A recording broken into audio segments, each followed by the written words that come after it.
చిన్న ప్రార్థన చేసుకుని తదుపరి కార్యక్రమంలోకి వెళ్దాం. మహాగణుడ, మహాకనికరం గల దేవ, మీ అపారమైన ప్రేమకు వేలైన స్తుతులు స్తోత్రాలు తండ్రి. నైనా గడిచిన వారం అంతయు మీ కృపా కాపుదలతో మమ్మల్ని భద్రపరిచి నీ సన్నిధిలో మమ్మల్ని ఇంకనూ సజీవులుగా ఉంచినందుకు వందనాలు, కృతజ్ఞతలు. నీ పిల్లలుగా ఇప్పటి వరకు పాటలు పాడి నీ నామాన్ని మహిమపరిచాము తండ్రి. ఇదిగోనైనా మా ఆత్మీయ జీవితాలకు ఏ మాటలైతే అవసరమో తండ్రి, నీ పరిశుద్ధ లేఖనాల ద్వారా ఇదిగో తండ్రి మమ్మల్ని మరుగు చేసి మీ పరిశుద్ధ ఆత్మ ద్వారా మా అందరితో మాట్లాడి మమ్మల్ని సరిచేసి నాయన మీ రాజ్య విస్తీర్ణంలో మేము ఎల్లప్పుడూ తండ్రి నాయన నీ పిల్లలుగా ఉండడానికి కృపను అనుగ్రహిస్తారని నమ్మచ్చు. ఈ కార్యక్రమం అంతట్లో మీరు తోడుగా ఉంటారని నమ్మచ్చు.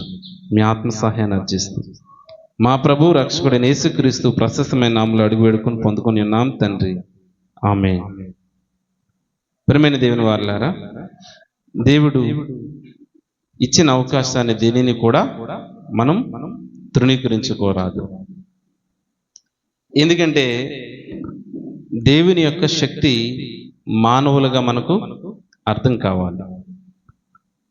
దేవుని యొక్క ఆ ప్రేమ మనుషులుగా మనకి అర్థం కావాలి. అయితే గత వారం మనం ఏం చెప్పుకున్నాం?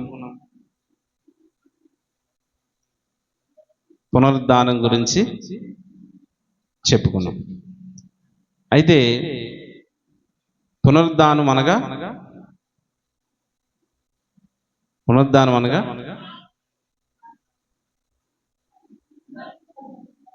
పునర్జన్మ అంటే చనిపోయి మరలా జీవించి బ్రతకడం.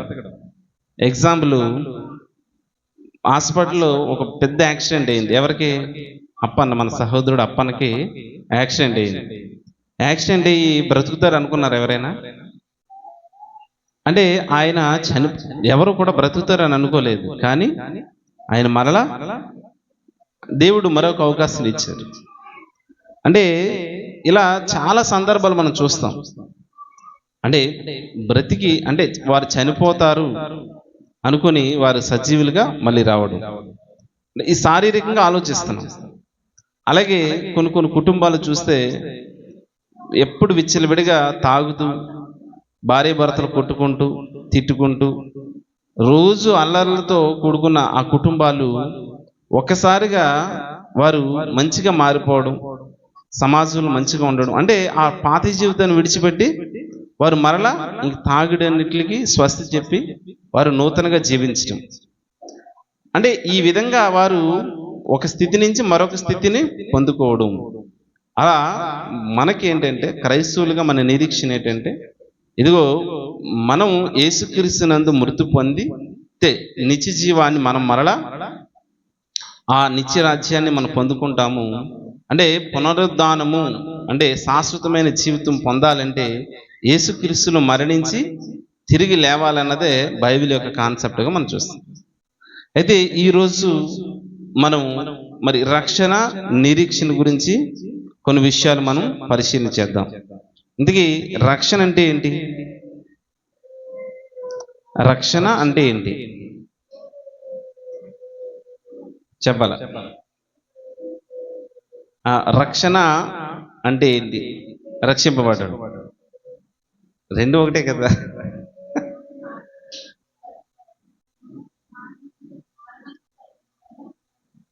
మారు మనసు పొందడం, ఇంకా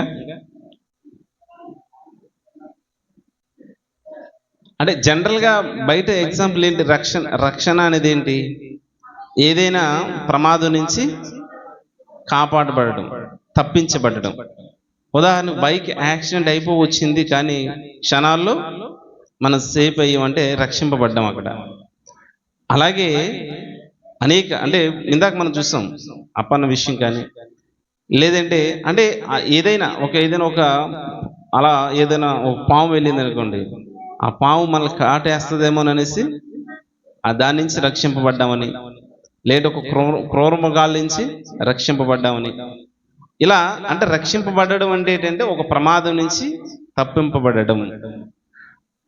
ఇది మనం యేసుక్రీస్తు అంటే బైబిల్ నిర్వచనంగా మనం ఎలా తీసుకోవాలంటే, పాపపు జీవితం నుంచి యేసుక్రీస్తు ద్వారా విమోచన కలగడం. ఎలాగండి? మనకు పాత జీవితం నుంచి యేసుక్రీస్తు ద్వారా విమోచింపబడము. అది ఆయన రక్షణ, అంటే మనం దాన్ని రక్షణగా మనం చూడొచ్చు. ఇది దేవుని వలనే కలిగినది కానీ మనుషులు ఎవరి వలన కాదు. ఒక సందర్భం చూసుకొని మనం పాఠంలోకి వెళ్దామండి. తీతుకు రాసిన పత్రిక 2వ అధ్యాయము. తీతుకు రాసిన పత్రిక 2వ అధ్యాయము చూడండి, 11వ వచనం నుంచి 13వ వచనం వరకు. రక్షణ నిరీక్షణ గురించి ఇక్కడ చాలా చక్కగా నిర్వచనం కనిపిస్తున్నట్టుగా మనం చూస్తాం. తీతుకు రాసిన పత్రిక, అపోస్తలుడైన పౌలు గారు తీతుకు రాసిన పత్రిక 2వ అధ్యాయము 11వ వచనం నుంచి 13వ వచనం వరకు. అనగా సమస్త మనుష్యులకు రక్షణకరమైన దేవుని కృప ప్రత్యక్షమై మనము భక్తిహీనతను ఇహలోక సంబంధమైనదని దురాశలను విసర్జించి శుభప్రదమైన నిరీక్షణ నిమిత్తము అనగా మహాదేవుడును మన రక్షకుడైన యేసుక్రీస్తు మహిమ యొక్క ప్రత్యక్షత కొరకు ఎదురు చూచుచు ఈ లోకములో స్వస్థ బుద్ధితోనూ నీతితోనూ భక్తితోనూ బ్రతికుచుండవలెనని మనకు బోధించుచున్నది. అంటే మొదట రక్షణ గురించి చెప్పబడుతుంది ఏంటి? 11వ వచనములో నుంచి 13వ వచనంలో 2 అర్థాలు ఉన్నాయి. ఒకటి రక్షణ గురించి చెప్పబడుతుంది, అలాగే నిరీక్షణ గురించి కూడా చెప్పబడుతుంది. మన భక్తిహీనతను ఇహలోక సంబంధమైన దురాశను విసర్జించి, భక్తిహీనత అంటే పాపం అండి, దురాశలు.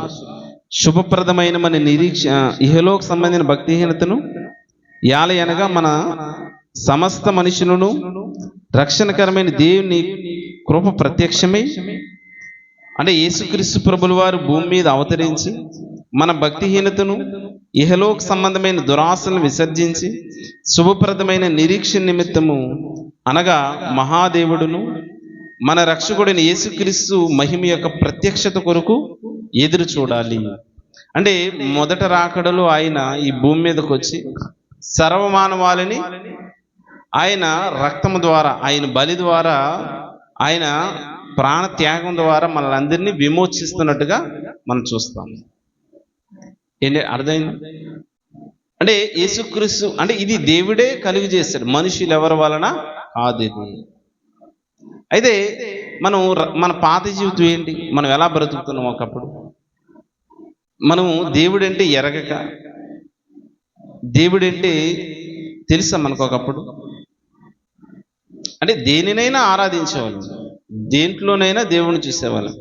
మరి ఈ సృష్టికర్త, మనల్ని సృజించిన దేవుడు, లేదంటే జంతువులను, ఆకాశాన్ని, అంటే ఈ సృష్టిని సృజించిన దేవుడు ఈయన అనేసి మనకు తెలియదు. ఒకప్పుడు అంధకార సంబంధులుగా మనం ఉన్నప్పుడు ఆశ్చర్యకరమైన ఆయన వెలుగు మన మీద ప్రకాశింపజేసి, అంటే జెబూలూను, నఫ్తాలి, అంటే ఈ దేశంలో ఉన్నవారికి గొప్ప వెలుగు చూసారట.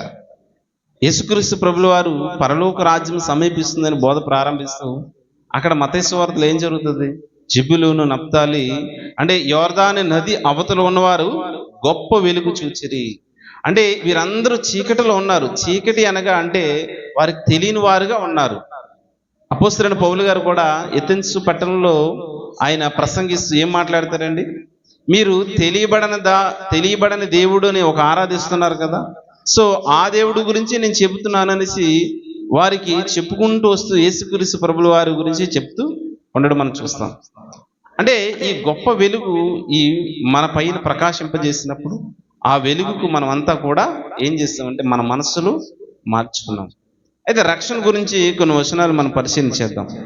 రోమాపత్రిక అపోస్తలుడైన పౌలు గారు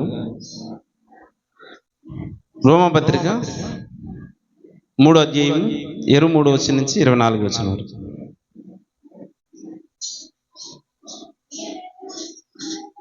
ఏ భేదము లేదు, అందరూ పాపం చేసి దేవుడు అనుగ్రహించు మహిమను పొందలేకపోతున్నారు. కాబట్టి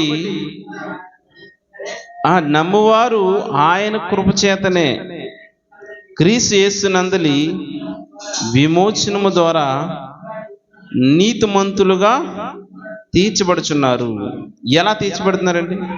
ఏ భేదము లేదు, అందరూ మార్గం తప్పి అందరూ పాపం చేశారు. ఎందుకంటే దేవుడి అంటే ఆజ్ఞ అతిక్రమమే పాపం. అంటే నీతిమంతులుగా ఎవరైనా ఉన్నారా? ప్రియమైన దేవుని వాళ్ళారా, దేవుడు ఏ భేదము లేదు, అందరూ పాపము చేసి దేవుడు అనుగ్రహించు మహిమను పొందలేకపోతున్నారు. కాబట్టి నమ్మువారు ఆయన కృపచేతనే క్రీస్తు యేసునందలి విమోచన ద్వారా ఉచితముగా నీతిమంతులని తీర్చబడుచున్నారు. అంటే క్రీస్తు యేసునందు ఉచితముగా నీతిమంతులమని తీర్చబడుతున్నామండి. అంటే ప్రియమైన దేవుని వాళ్ళారా, దేవుడు మన పట్ల చూపిస్తున్న ఆ ప్రేమ, ఆ ఆప్యాయత, ఆయన కృప, ఇప్పటికీ మన పట్ల ఆయన చూపిస్తున్నది ఏంటంటే కృపేనండి. పేతురు రాసిన 2 పత్రికల్లో మనం చూస్తాం, ఆయన దీర్ఘశాంతము వహిస్తున్నాడు. తండ్రి కుడిపార్శ్వన కూర్చొని, అంటే ఇంకా ఎవరు రక్షింపబడతారా అనేసి ఆయన ఇంకా ఎదురు చూస్తూ, ఇంకొక రోజు చూద్దాం, ఇంకొక నెల చూద్దాం. కానీ మత్తయి సువార్త 24వ అధ్యాయంలో ఆయన రాకడ గురించి సూచనలు. ఏంటి ఆ రాకడ సూచనలు అంటే, ఇదిగో రాజ్యం మీదకి రాజ్యము, అక్కడక్కడ కరువులు, అక్కడక్కడ భూకంపాలు, అక్కడక్కడ. అంటే ఇప్పుడు మీ మధ్యకి ఎవరు వస్తారు? క్రూరమైన తోడేళ్ళు, అంటే దొంగ అపోస్తలు. మీరు వాక్యం చేత చాలా జాగ్రత్తగా ఉండాలి. అంటే ఇలాంటి హెచ్చరికలు ఉన్నప్పుడు కూడా మనిషి ఎందుకు భయపడట్లేదంటే, అంటే ఇదంతా వినిన తర్వాత తేలిన ఫలితార్థం ఏంటి? ఏదంతా వినిన తర్వాత సొలొమోను గారికి ఆయన జ్ఞానాన్ని అంతా పరిశీలించి తేలిన ఫలితార్థం ఏంటంటే, దేవుని యందు భయభక్తులు కలిగి జీవించడం, ఆయన ఆజ్ఞలను పాటించడం. దేవుని యందు భయభక్తులు కలిగి జీవించడము, ఆయన ఆజ్ఞలు పాటించడం. అయితే వీరికి రక్షణ ఉందండి. రక్షణ ఉందా? ఇశ్రాయేలు దేవుడు ఎవరికి అంటే ఇశ్రాయేలు మీద ఎప్పుడు కూడా ఆయన కాపుదల ఉంచుతున్నారు.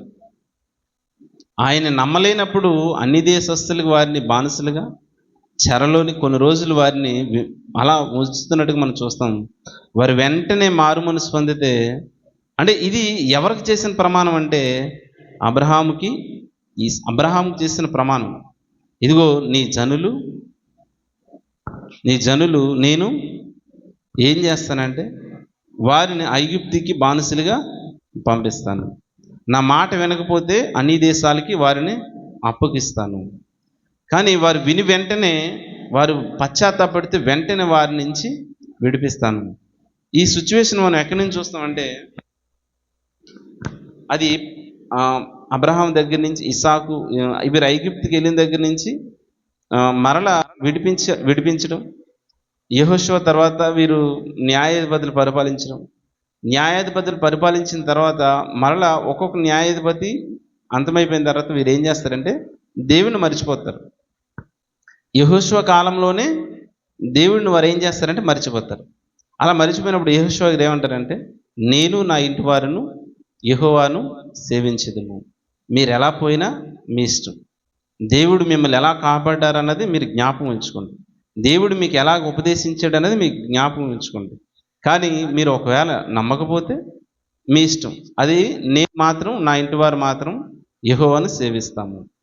అలా మరలా వారు వెళ్ళిపోయిన తర్వాత మరలా ఒక న్యాయాధిపతిని పుట్టించడం, ఎక్కడ ఒత్నీయేలు మొదలుకొని సమూయేలు వరకు కూడా న్యాయాధిపతులు దేవుడు పుట్టిస్తేనే ఉంటాడు. అంటే వీరిని అన్ని దేశాలకు అప్పగించడం, అక్కడి నుంచి మళ్ళీ విడిపించడం, ఇదంతా కంటిన్యూ ప్రాసెస్గా మనం చూస్తాం. అయితే ప్రియమైన దేవుని వాళ్ళారా, అంటే దేవుడు ఇంకనూ మనల్ని క్షమిస్తున్నాడు కదనేసి నిర్లక్ష్యం ఏమాత్రము ఉండరాదు. అనేది రక్షణ అనేది చాలా అవసరం. అంటే ఒక మనిషి రక్షింపబడకపోతే ఈ లోకం అంతా కూడా అందరి పేర్లు జీవ గ్రంథంలో ఉంటాయా? ఉంటాయా? చూడండి, లూకాసు వార్త 10వ అధ్యాయము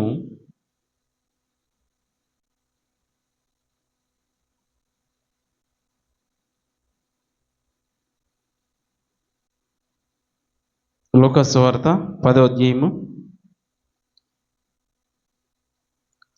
17వ వచనం చదువుదాం. ఆ 75 మంది శిష్యులు సంతోషముతో తిరిగి వచ్చి, ప్రభువా, దయ్యములు కూడా నీ నామము వలన మాకు లోబడుచున్నవనగా. 20వ వచనం, అయినను దయ్యములు మీకు లోబడుచున్నవని సంతోషింపగా మీ పేరులు పరలోకములో వ్రాయబడి ఉన్నవని సంతోషించుడని వారితో చెప్పును. ప్రియమైన దేవుని వాళ్ళారా, మన పేర్లు ఎప్పుడు రాయబడతాయి అంటే మీ పేర్లు మీ పేరిట అద్భుత కార్యాలు సూచక్రియలు జరుగుతున్నాయని మీరు సంతోషించకండి. మీ పేర్లు జీవ గ్రంథములో వ్రాయబడి ఉన్నవని సంతోషించండి. అంటే ఇప్పుడు ఈ పేరు ఎప్పుడు వస్తుందంటే ప్రియమైన దేవుని వల్ల రక్షణ తీసుకున్నప్పుడు వస్తుంది. ఎఫెసీయులకు రాసిన పత్రిక రక్షణ గురించి చూద్దాం. ఎఫెసీయులకు రాసిన పత్రిక 2వ అధ్యాయం 8-9 వచనాలు.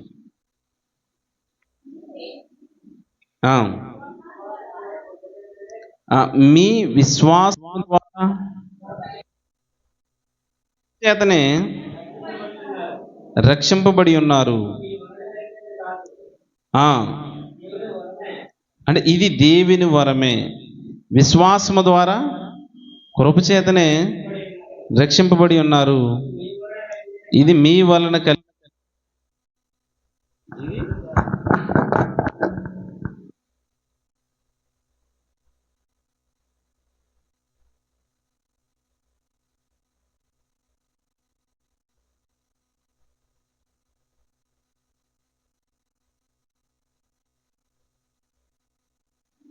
అంటే మన ద్వారా వచ్చింది కాదు, అది దేవుని వరమే.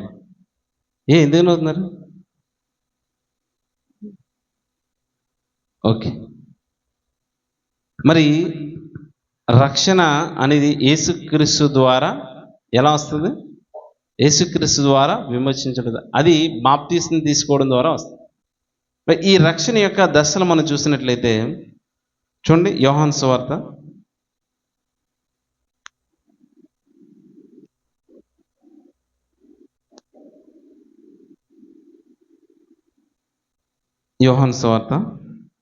3వ అధ్యాయము 16వ వచనం.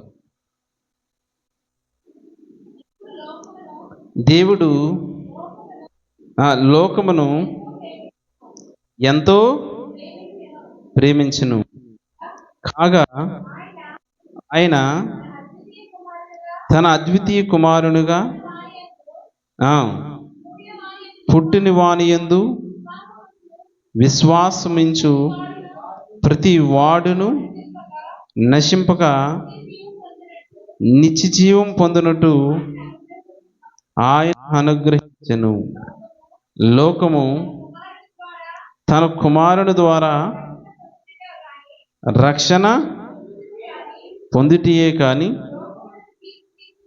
అంటే యేసుక్రీస్తు ద్వారా మనకి దేవుడు రక్షణ అనుగ్రహిస్తున్నట్టుగా మనం చూస్తామండి. అయితే ఈ రక్షణలో మనం ఎలా రక్షణ గురించి మనం ఆలోచన చేస్తే కొన్ని సందర్భాలు మనం చూడవచ్చు. నోవాహు దేని నుంచి రక్షింపబడ్డారు? నోవాహు గారు చెప్పాల. నోవాహు అంటే నోవాహు జల ప్రళయం నుంచి, అంటే ఓడ ద్వారా వారికి ఎలా వచ్చింది రక్షణ? దేవుని ద్వారానే వచ్చింది. కానీ దేవుడు ఏం చేయమన్నారు వాళ్ళని? ఇదిగో నోవాహు, ఈ తరములో నువ్వు నిందారహితుడు, ఈ తరములో నీవు నిందారహితుడుగా నాకు కనిపిస్తున్నావు, కనుక నీవు నీ ఇంటి వారును రక్షించుకుంటూ ఇదిగో ఈ వాడ తయారు చేసుకోమనేసి చెప్తారు. మరి అక్కడ వాడ తయారు చేసుకోమని చెప్పినప్పుడు దీని ద్వారా నీకు రక్షణ వస్తుందని దేవుని చెప్పిన మాటను ఆయన ఏం చేశాడండి? ఏం చేశాడు? విశ్వసించాడు. అంటే వెంటనే వచ్చిందా? వెంటనే వచ్చిందా జలప్రలయము? అంటే ఇక్కడ ఆయన మాటకి రక్షింపబడ్డారు. అలాగే కొన్ని సంవత్సరాలు, సుమారుగా అది 100 సంవత్సరాల కాలం పట్టింది ఆ పడవ తయారు చేయడానికి, లేదంటే అది ముగించడానికి. కానీ ప్రియమైన దేవుని వారలారా,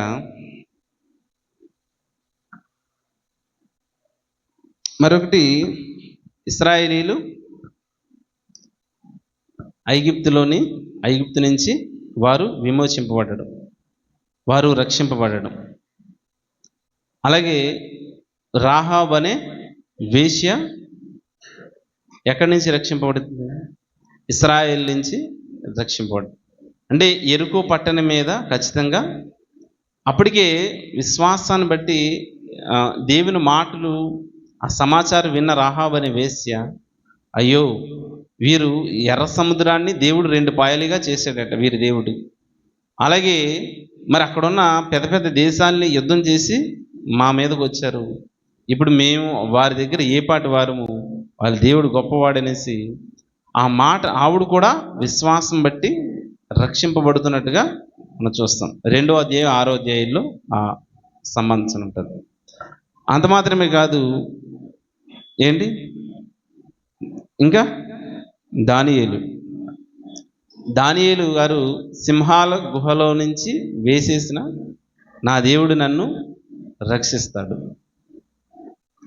అంటే ఇలా ప్రారంభం నుంచి మనం ఆలోచన చేసినట్లయితే ప్రియమైన దేవుని వాళ్ళారా, అంటే దేవుని యొక్క శక్తిని, దేవుని యొక్క ఆయన బలాన్ని వీరు భక్తులందరూ కూడా వారు విశ్వాసంతో, నమ్మకంతో, అంటే నిరీక్షణ కలిగి వారు జీవిస్తున్నట్టుగా మనం చూస్తాం. మరి నిరీక్షణ గురించి ఏవైనా కొన్ని సందర్భాలు ఏమైనా ఉన్నాయా అసలు? మరి అంటే ఇంకా రక్షణ గురించి యేసుక్రీస్తు ద్వారా క్రొత్త నిబంధనలో రక్షణ గురించి ఎవరైనా ఉన్నారా? అపోస్తలుడైన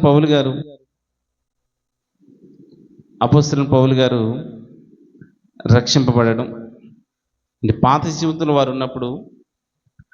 జీవితంలో పౌలు గారు ఉన్నప్పుడు ఆయన పరిస్థితి చాలా, అంటే శాస్త్రం ప్రకారంగా ఆయన ఏ తప్పు చేయలేదు. ధర్మశాస్త్ర ప్రకారంగా ఆయన ఏ తప్పు చేయలేదు. కానీ యేసుక్రీస్తు శిష్యులు ఆయన చంపేసేవారు కదా, చంపడానికి పత్రికలు తీసుకొని దూర ప్రాంతం కూడా వెళ్ళుంటే మనం చూస్తాం. అక్కడ పౌలు గారు రక్షింపబడడం, తర్వాత దర్శనం ద్వారా, అది కూడా విశ్వాసాన్ని బట్టే. తర్వాత ఈయన మరి సువార్తలు ఉండేటప్పుడు, మిషనరీ జర్నీలు ఉండేటప్పుడు చెరసాల కాపరి ఆయన ఇంటి వారు అందరూ కూడా రాత్రి రక్షణ పొందుకున్నట్టుగా మనం చూస్తాం. అంటే దేవుడు ఎవరెవరిని ఎలా రక్షిస్తున్నాడు అన్న సందర్భాలు మనం ఒక్కొక్కటిగా ఆలోచిస్తే, ఇదిగో అంధకారంలో ఉన్న అబ్రహాముని విడిపించాడు, ఆయనకి రక్షణ ఇచ్చాడు. అలాగే అంటే ఇలా ఈ ఒక్కొక్క క్యారెక్టర్ మనం చూస్తే, దావీదు సౌలు చేతిలో నుంచి ఎన్నిసార్లు తప్పించుకొని పారిపోయాడు. అంటే రక్షింపబడడం అంటే ఇప్పుడు సౌలు చేతిలో నుంచి చాలాసార్లు దావీదు మహారాజు తప్పించుకున్నారు లేదా? ఆయన మీదకు దురాత్మ వచ్చేస్తే ఇటు ఇసిరేసేవాడు. అలాంటి ప్రాణాపాయ స్థితిలో నుంచి అనేక మార్లు దావీదు నుంచి తప్పించుకున్నాడు. కానీ దేవుడి నుంచి ఎప్పుడు కూడా దేవుని కృప ఆయనతో ఉన్నట్టుగా మనం చూస్తాం. ఎందుకంటే బాల్యంలో ఉన్నప్పుడు దేవునితోనే ఉన్నాడు, ఆయన పెద్దప్పుడు దేవునితోనే ఉన్నాడు. అయితే పొరపాటు చేశాడు, కానీ ఆయన అంటే బైబిల్ గ్రంథం అంతట్లో కూడా అంటే తప్పు చేస్తామనేసి దేవుడు హెచ్చరించినప్పుడు దాన్ని వెంటనే తీసుకున్న వ్యక్తులు ఎవరైనా ఉన్నారంటే అది దావీదు మహారాజు. ఇకపోతే హిత్తీయుడైన ఊరియా భార్య విషయం ముందు తప్ప ఆయన ఏ పాపం చేయలేదన్నట్టుగా మనం రాజుల గ్రంథంలో కూడా మన విషయాన్ని చూస్తాం. అయితే ఈ విధంగా దేవుడు అనేక విధాలుగా రక్షణ దయచేశాడు. మరి ఆ రక్షణ మనం కూడా చూడండి, ఆ రక్షణ గురించి మరికొన్ని సందర్భాలు చూసి నిరీక్షణలోకి వెళ్దాం.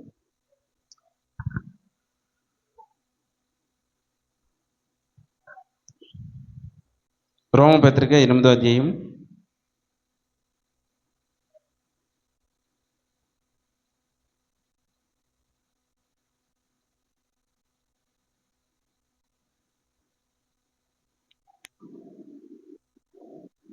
రోమపత్రిక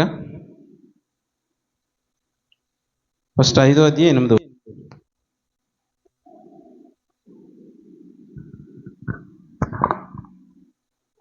అయితే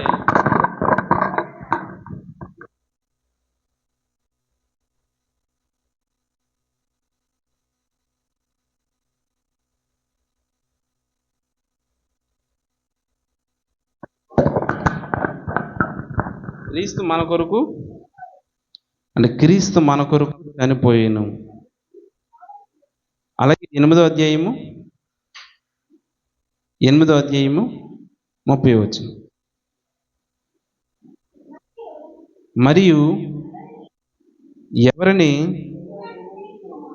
ముందుగా నిర్ణయించును వారిని పిలిచును, ఎవరిని పిలిచును వారిని నీతిమంతులుగా తీర్చును, ఎవరిని నీతిమంతులుగా తీర్చును వారిని మహిమపరిచును. అంటే ఎవరిని దేవుడు ముందుగా నిర్ణయించును అంటే దేవుని సంకల్పంలో కొంతమంది ఉంటారండి. ఇప్పుడు వారందరినీ దేవుడు ఏం చేస్తున్నాడట? నీతిమంతులుగా తీరుస్తున్నాడు. ఇప్పుడు నీతిమంతులుగా తీర్చాలంటే ఎప్పుడు వస్తారు నీతిమంతులుగా?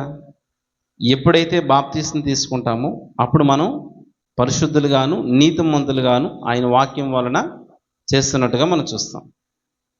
మరి వారి గట తర్వాత ఎవరిని పిలిచిన వారు నీతిమంతులుగా చేసిన, ఎవరిని నీతిమంతులుగా చేసినో తీర్చును వారిని మహిమపరచను. అంటే ఇప్పుడు దేవుడు వారిని మహిమపరుస్తున్నాడు.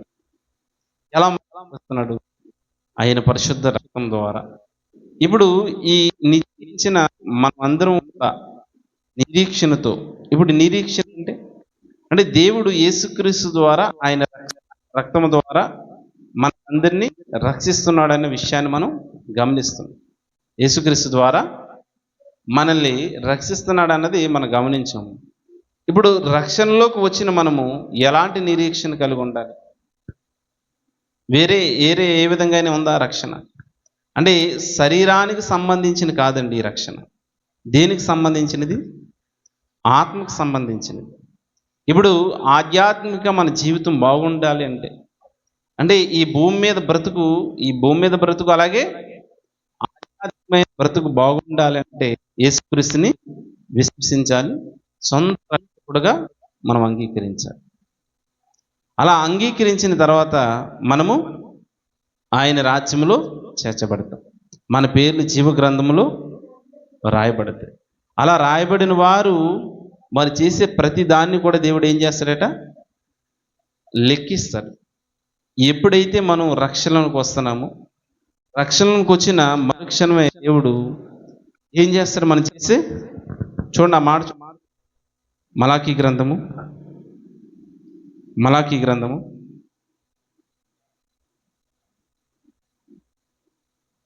3వ అధ్యాయం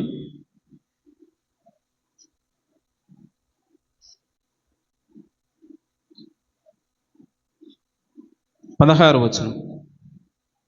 అప్పుడు యెహోవా యందు భయభక్తులు గలవారు ఒకరితో ఒకరు మాట్లాడుకొనుచుండగా ఆ యెహోవా చెవియొగ్గి ఆలకించును. ఎవరండి ఇంతకీ? యెహోవా యందు భయభక్తులు కలవారు ఒకరితో ఒకరు మాట్లాడుకొనుచుండగా యెహోవా చెవియొగ్గి అంటే భయం లేని వారి గురించి మాట్లాడడం లేదు దేవుడు. ఏంటిది? భయం లేని వారి గురించి దేవుడు ఏం చేయట్లేదు, మాట్లాడడం లేదు. అంటే ఆయన యందు భయభక్తులు కలిగిన వారి గురించి దేవుడు ఏం చేస్తున్నాడట, స్పెషల్ కాన్సన్ట్రేషన్ చేస్తున్నారట. తర్వాత ఆయన చెవికి మరి యెహోవా యందు భయభక్తులు కలిగి ఆయన నామమును స్మరించుచు ఉండువారికి జ్ఞాపకార్థముగా ఒక గ్రంథము ఆయన సముఖమందు వ్రాయబడెను. ప్రేమైన దేవుని వారలారా, ఇదిగో దేవుడు నిశ్చయించిన ఆ నిత్య జీవం కొరకు ఆయన ఎన్నిక చేసిన మనల్ని ఆయన రాజ్యంలో చేర్చబడిన తర్వాత, అంటే దేవుని యందు భయము భక్తి కలిగి అమ్మో ఏమైపోతుందో, అంటే నేను చనిపోతే నిత్య నరకంలో వెళ్ళిపోతానని భయంతో మనం రక్షణలోకి వస్తాం, అంతే కదా. ఇలా రక్షణలోకి వచ్చిన మనం, దేవుడు మనల్ని ఏం చేస్తాడంట, మన పేరు జీవ గ్రంథంలో రాసుకుంటారు. అలా రాసుకున్న తర్వాత మనం చేసే ప్రతి దినచర్యని దేవుడు ఏం చేస్తున్నాడట, ఆయన జీవ గ్రంథములో రాస్తున్నారు. అంటే జ్ఞాపకార్థముగా ఒక గ్రంథం ఆయన దగ్గర ఉంది. ఇప్పుడు ఎవరైతే ఆయన లేఖనాలు అనుసరించి, ఆయన మాటలు పాటించి, ఆయన వచ్చినంత వరకు నిరీక్షణ కలిగి ఉంటారో వారికి తీర్పు ఉండదు. అంటే మొదటి పునరుద్ధానంలో పాలువగిన వారందరూ కూడా ధనిలు, వారు పరిశుద్ధులు అనబడుదురు. ప్రకటన గ్రంథం 20:6 చూస్తాం. అంటే మొదటి పునరుద్ధానంలో పాల్గొన్న వారందరూ ధనిలు, వారు పరిశుద్ధులు అనబడులు. అంటే పరిశుద్ధులుగా ఉంటే వారి మీద ఏముండదు, తీర్పు ఉండదు. ఇప్పుడు ఎవరైతే మరణ తప్పు చేస్తారో ఇప్పుడు వారికి తీర్పు ఉంటుంది, వారికి నిత్య నరకంలో దేవుడు పడేస్తాడు. అంటే ఇప్పుడు యేసుక్రీస్తు ప్రభుల వారు ఒక ఉపమానాన్ని చెబుతూ గొర్రెలను మేకలను సపరేట్ చేస్తున్నట్టుగా చూస్తాం. నా కుడివైపు ఈ గొర్రెలన్నీ కుడివైపుని తీసుకుంటాడు, ఈ కుడివైపు ఉన్న వారందరికీ కూడా తీర్పు లేదు, కానీ ఎడమవైపు ఉన్న వారందరికీ కూడా తీర్పు ఉన్నట్టుగా మనం చూస్తాం ప్రేమ దేవుని వల్ల. అయితే నిరీక్షణ ఏంటి, ఆ నిరీక్షణ ఎలాంటి నిరీక్షణ మనం కలిగి ఉండాలనేసి మనం ఆలోచించేస్తాం. అసలు నిరీక్షణ అంటే ఏంటి? ఇప్పుడు యేసుక్రీస్తు ప్రభువుల వారందు మన అందరికీ రక్షణ ఉంది, ఓకే. మరి నిరీక్షణ అంటే ఎదురు చూడటం. ఇంకా దేనికోసం ఎదురు చూడాలా? అంటే నిరీక్షణ అనగా ఇదిగో యేసుక్రీస్తు ప్రభుల వారి ద్వారా రక్షణ పొందుకున్న మనము ఇప్పుడు ఆయన లేఖనాలు లేదంటే ఆయన వాగ్దానాలు, నేను మరలా త్వరగా వస్తాను, మిమ్మల్ని సదాకాలం దేవునితో ఉండుడికి తీసుకువెళ్తాను, మీ కొరకు లోకం పుట్టినది మొదలుకొని మీ కొరకు సిద్ధపరిచిన రాజ్యములో మిమ్మల్ని సదాకాలం దేవునితో నేనుండే స్థలంలో మిమ్మల్ని కూడా కూర్చొని పెడతాననేసి ఈ చెప్పిన లేఖనాలు యందు మనకేముండాలంటే నిరీక్షణ. ప్రేమైన దేవుని వారలారా, మరి ఇదే నిరీక్షణ భక్తుల జీవితాల్లో కూడా మనం చూస్తాం. అబ్రహాము దేవుడు ఎప్పుడు పిలుచుకున్నాడు? అబ్రహాము, ఇదిగో నీవు నీ పితరుల నుండి దేశం నుంచి నేను చూపించే దేశానికి నువ్వు రా, నేను నిన్ను అనేక జనములకు తండ్రిగా చేస్తానని అన్నాడు. ఏ సంవత్సరంలో పిలిచాడు అబ్రహాంని? చూడండి బైబిల్ గ్రంథంలో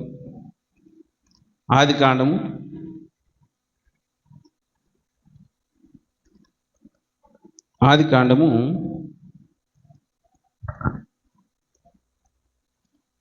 12వ అధ్యాయం. ఎన్నో అధ్యాయం? 12.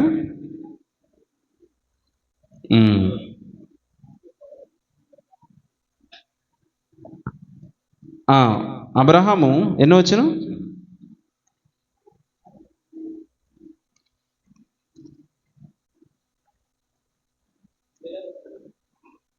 7 యెహోవా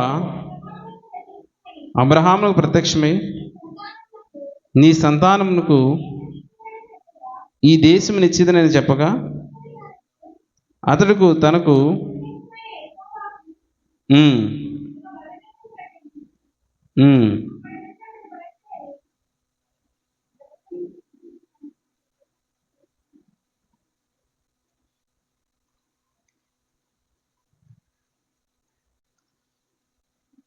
కాదు, అక్కడ కాదు,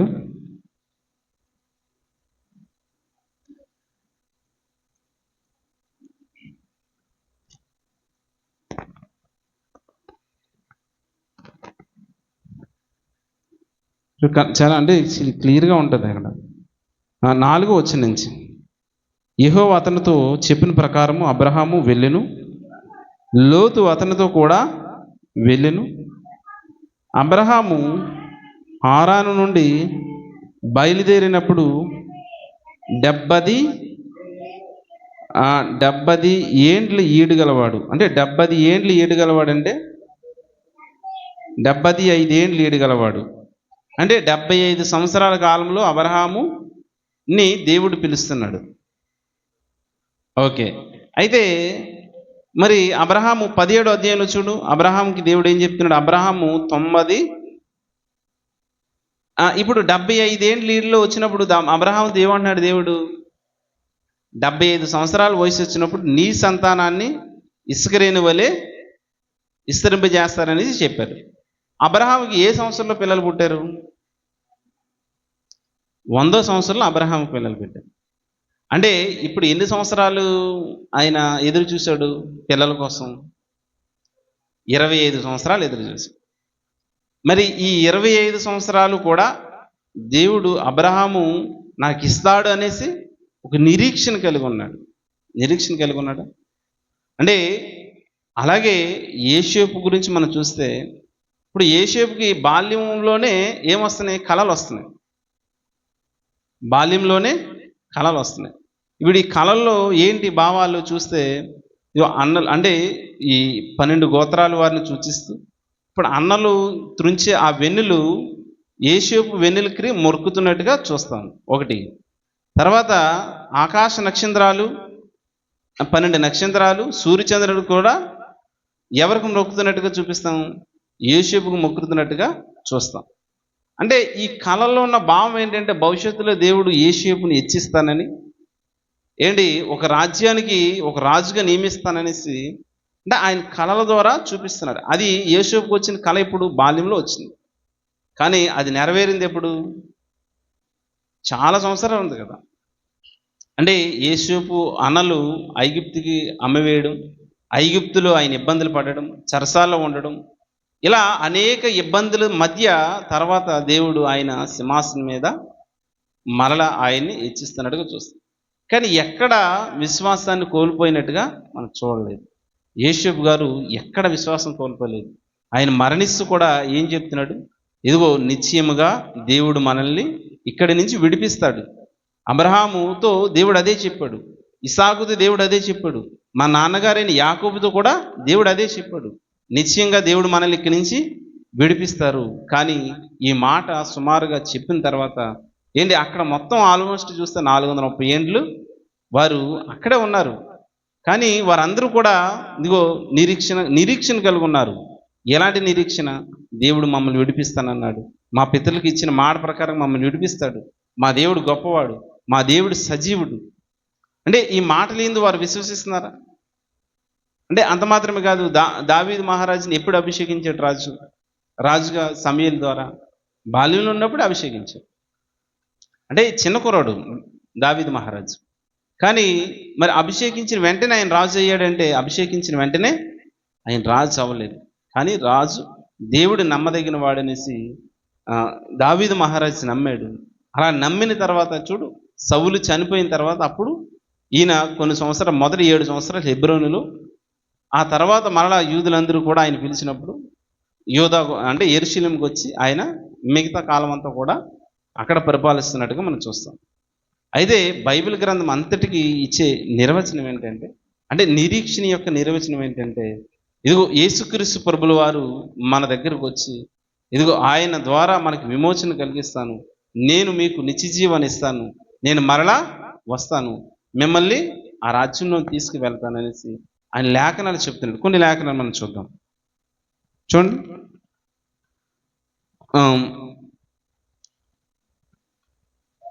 ఫిలిప్పీయులకు రాసిన పత్రిక, అపోస్తలుడైన పౌలు గారు ఫిలిప్పీయులకు రాసిన పత్రిక 3వ అధ్యాయము 20వ వచనం. మన పౌరస్థితి పరలోకమందు ఉన్నదని ప్రభువైన యేసుక్రీస్తు అను ఆ? ఆ, కనిపెట్టుకొని ఉన్నాము. మన పౌరస్థితి పరలోకమందు ఉన్నదని అక్కడ నుండి మన ప్రభువైన యేసు క్రీస్తు అను రక్షకుని నిమిత్తము కనిపెట్టుకొని ఉన్నాము. మన పౌరస్థితి ఇప్పుడు ఎక్కడుంది? అప్పుడప్పుడు అమెరికా వెళ్తూ ఉంటారండి. అమెరికా కానీ ఇతర దేశాలకు కానీ ఉద్యోగరీత్యా వెళ్తారు, లేదంటే చదువు రీత్యా వెళ్తారు. ఇప్పుడు అక్కడ నుంచి వారు ఏం చేస్తారు? వీసా తీసుకొని వెళ్తారు కదా. వీసా తీసుకొని అక్కడికి వెళ్ళి వారు వీసా లేదంటే వారు వీసా అయిపోయిన వెంటనే వారు తిరిగి మళ్ళీ ఎక్కడికి వచ్చేయాలి అంటే, ఇప్పుడు అమెరికా లేదా ఇతర దేశాలకు వెళ్ళిన వారు పౌరస్థితి ఎక్కడుంది? వారి పౌరస్థితి ఎక్కడుంది అంటే భారతదేశంలో ఉంది. ఇప్పుడు అక్కడికి వెళ్ళి ఉండిపోరు కదా, ఉండిపోతారు ఎవరైనా. అంటే అది పర్మనెంట్ ప్లేస్ కాదు. పౌలు గారు కూడా ఏం చెప్తున్నారంటే, ఇదిగో రక్షణలోనికి వచ్చిన మనం అందరం కూడా మన పౌరస్థితి ఎక్కడుందండి? మన పౌరస్థితి పరలోకమందు ఉన్నదని మనం ఎవరి కొరకు కనిపెట్టుకోవాలి? అక్కడ నుండి యేసుక్రీస్తు ప్రభుల వారు మన కొరకు వస్తారని నిరీక్షణ కలిగి ఉండాలి. చూడండి, రోమాపత్రిక 23వ వచనం నుంచి 8వ అధ్యాయం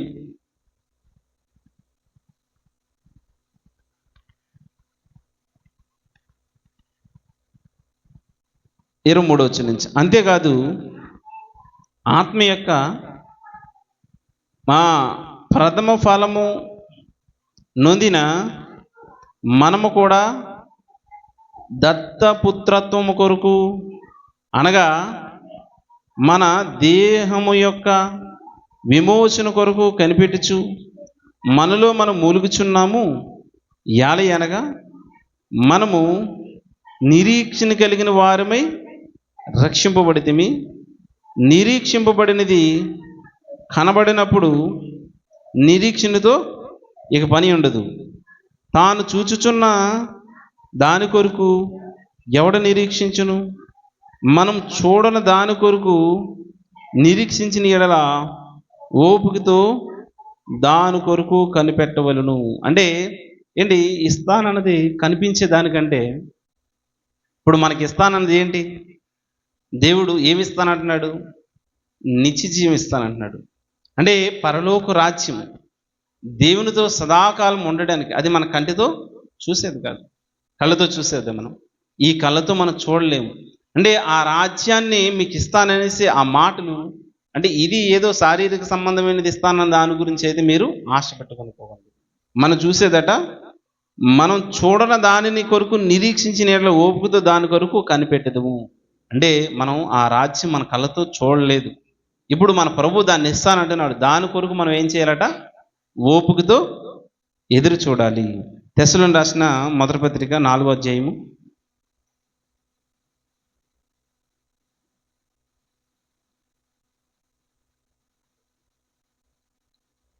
4వ అధ్యాయము చూడండి, 13వ వచనం నుంచి. సహోదరులారా, నిరీక్షణ లేని, అంటే ఏంటంటే నిరీక్షణ వారికి ఏమి లేదట? నిరీక్షణ లేదు. ఎందుకు లేదంటే, ఏసీకి అప్పుడే వస్తాడా? చనిపోయి ఆయన త్వరగా వస్తానన్నారు. సుమారుగా 2000 సంవత్సరాలు గతించిపోయింది. ఏమో రేపు రావచ్చేమో, ఎంత కంగారు ఏముంది? అంటే నిరీక్షణ లేని ఇతరుల వలె, అంటే రక్షణలోనికి వచ్చిన వారి గురించేనండి ఈ మాటలన్నీ కూడా. అంటే రక్షణలో రాని వారి గురించి చెప్పట్లేదు. ఈ పత్రిక తెస్సలోనికీలో ఉన్న సంఘానికి రాస్తున్నాడు.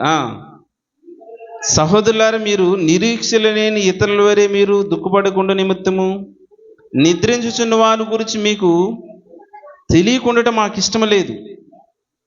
యేసు మృతి పొంది లేచినని మనం నమ్మిన ఎడల అదే ప్రకారము యేసునందు నిద్రించిన వారిని దేవుడు ఆయనతో కూడా ఎంట పెట్టుకుని వచ్చును. మేము ప్రభు మాటను బట్టి మీతో చెప్పినది ఏమనగా, ప్రభు రాకడ వరకు సజీవులమై నిలిచియుండు మనము నిద్రించిన వారికంటే ముందుగా ఆయన సన్నిధిని చేరుదుము. ఆర్భాటంతోనూ ప్రధాన దూతల శబ్దంతోనూ దేవుని బోరతోనూ పరలోకం నుండి ప్రభు దిగివచ్చును. క్రీస్తు నుండి మృతి లేని వారు మొదట లేతురు, ఆ మీదట సజీవులమైన నిలిచిండు మనము కూడా వారితో కూడా ఏకముగా ప్రభువును ఎదుర్కొనుటకు ఆకాశ మండలములకును మేఘం మీదకి కొనుక్కోబడదుము. కాగా మనము సదాకాలము ప్రభువుతో కూడా ఉందుము. కాబట్టి మీరు ఈ మాటల చేత ఒకరినొకడు ఆదరించుకొనుడి. కాగా అంటే ఈ మాటల చేత ఒకరికొకడు ఎలా ఉండాలి అంటే నిరీక్షణ లేని ఇతరుల వల్లే మనం ఉండకూడదు ప్రేమైన దేవుని వల్ల. అంటే మరి నిరీక్షణ లేని ఇతరుల వల్లే మనం ఉండకూడదని ఎందుకు హెచ్చరిస్తున్నాడు దేవుడు? అంటే ఎందుకు మరి పౌలు గారి ద్వారా పత్రిక రాయిస్తున్నాడంటే, ఇదిగో దేవుడు ఉండే స్థలంలోనికి దుష్టుడు వచ్చేసాడు, అపవాదు వచ్చేసాడు. అంటే నేనే దేవుడు, నేను వాడు ఇచ్చించుకుంటున్నాడు. అంటే సంఘంలో చాలా తప్పదిములు, వీరు కృతజ్ఞతహీనంగా బ్రతుకుతున్నారు. దేవుడంటే లెక్క లేకుండా బ్రతుకుతున్నారు, దేవుడంటే భయం లేకుండా బ్రతుకుతున్నారు. అంటే ఇలాంటి పరిస్థితుల్లో దేవుడు ఇదిగో మీరు నిరీక్షణ కలిగి ఉండాలి. రక్షణలోకి వచ్చిన మీరు ఎలా ఉండాలి? నిరీక్షణ కలిగి ఉండాలి. ఇదిగో ఆయన మరలా మన కొరకు వస్తారు. చూడండి మరొక సందర్భం చూడండి, 1 యోహాను పత్రిక 3వ అధ్యాయము. 1 యోహాను పత్రిక 3వ అధ్యాయం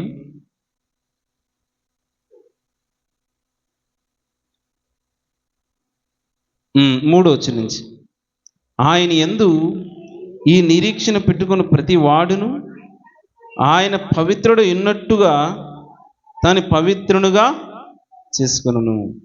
అంటే మనం ఆయన పవిత్రుడుగా మనం ఈ నిరీక్షణ కలిగి ఉంటే ఖచ్చితంగా యేసు ప్రభు మనల్ని కూడా పవిత్రులుగా చేస్తాడు.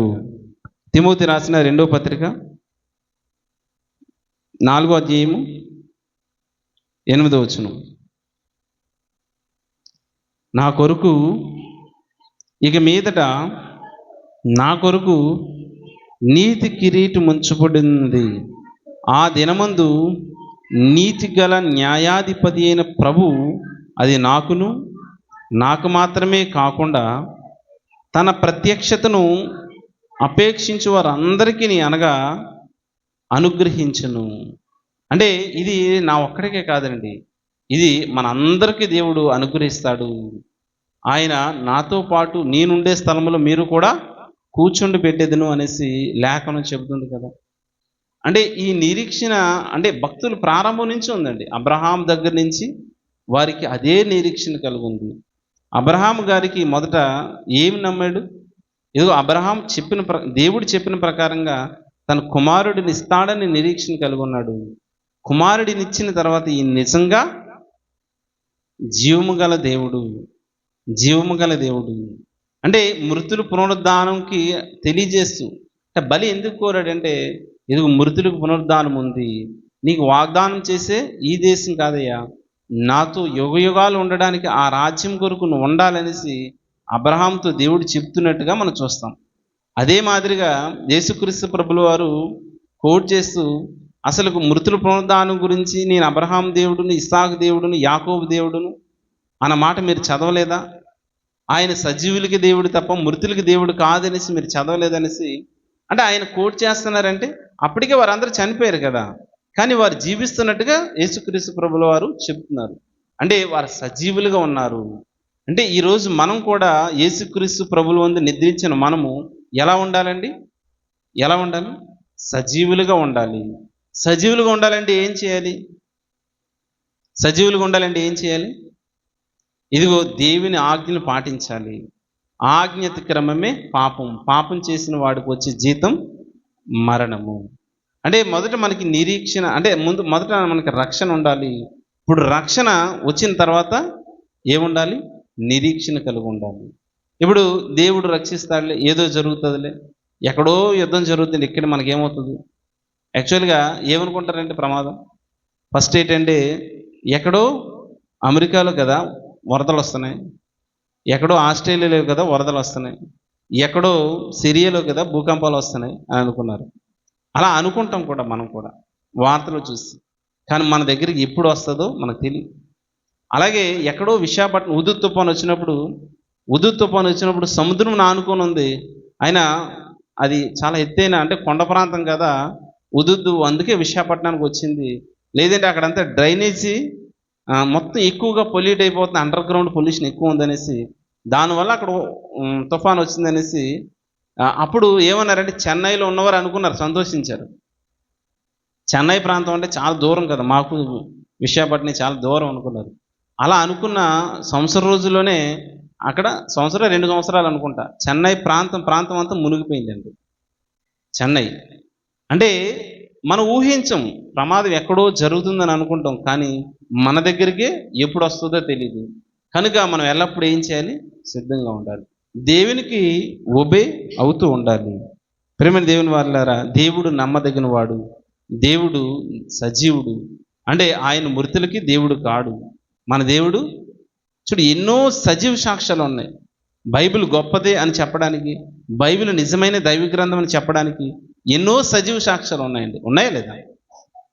బైబిల్ నిజమైన దైవ గ్రంథం అని చెప్పడానికి ఇదిగో ఇప్పటికి నేటికి మరి యాకోబు పిల్లలు ఎంతమంది ఉన్నారు?